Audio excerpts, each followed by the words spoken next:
mastery सा तू वो लोग रवाना हो भाई हेलो हमरे मास्टर इशारा करत हो कैसे मास्टर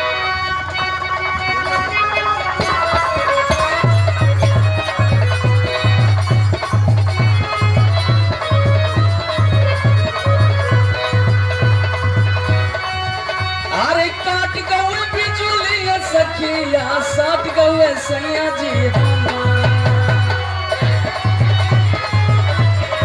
सब गए सैया जी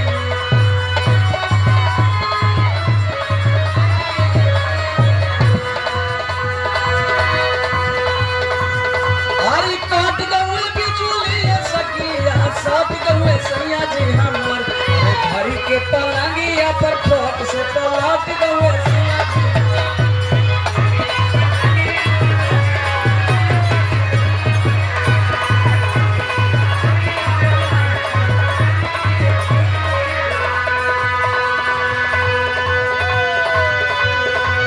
लेकिन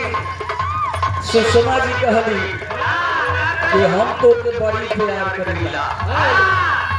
तोरे नामवा लिखली काटिस के अरे बलडा से कर जाने के जा सुषमा जी के बात रहल लेकिन देखा जब तू कहलू तो लड़का कहत बा डोली जो हो प्रेमिका के उठल बा दुआरे से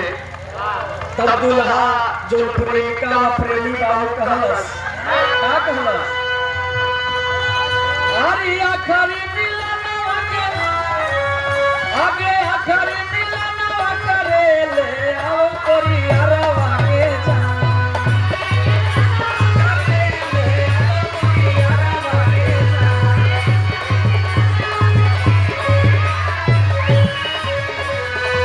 आगे आखरी मिलनवा करे ले आओ परियारवा के जा ए लड़का कहत बा विदाई हो गए हो कार में जब कार में विदाई हो गए जानो हाय हाय क्या बात है अरे आखरी मिलन करे ले आलो तोरी अरवा के जा आलो तोरी अरवा के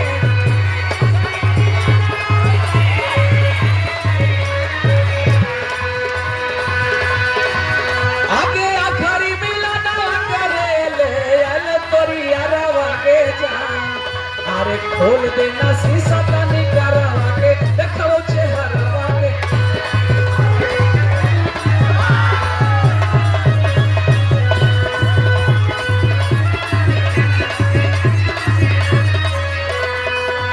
आगे आखरी मिलन करे ले आलो तोरी अरवा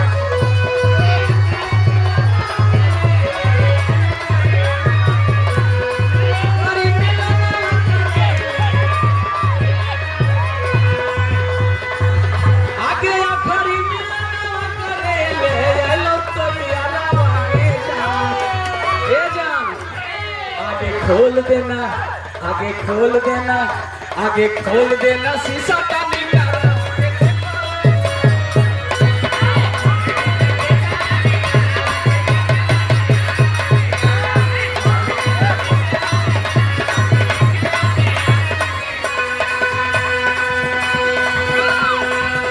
आगे आचरा पर लिखी कार के ले जो ना मारा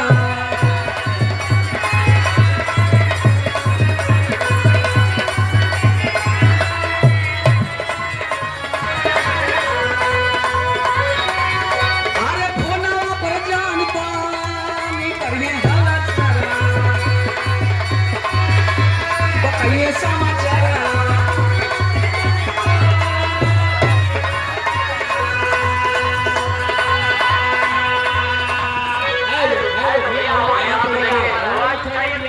पैक्स अध्यक्ष प्रभात यादव आपकी ओर से पर लिखी कार के ले जो ना मारा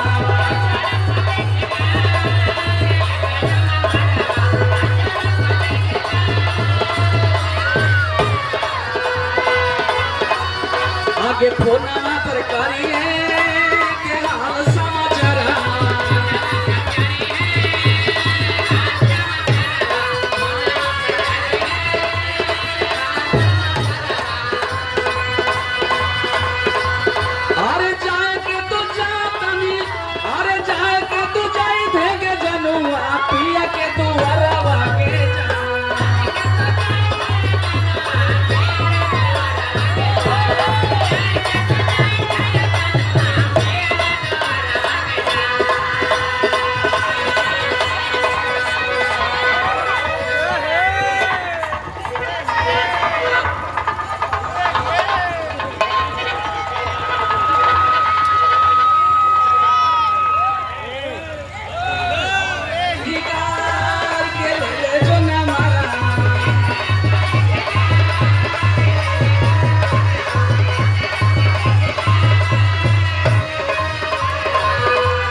आखरी हो गेला समाचार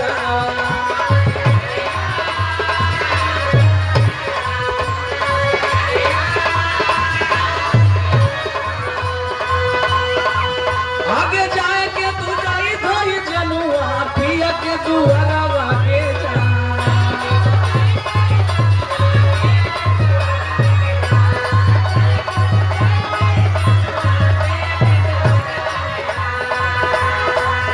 आगे जाए के तू जाई धोई जनुआ पिया के दुआरा के जा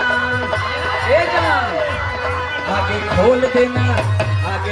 देना शीशा कानी करावा के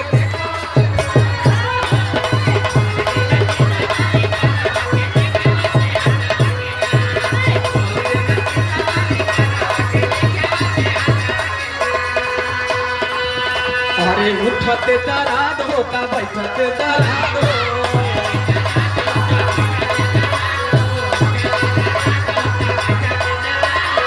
अरे कैसे मिला कैया कैया हमारो नाराज हो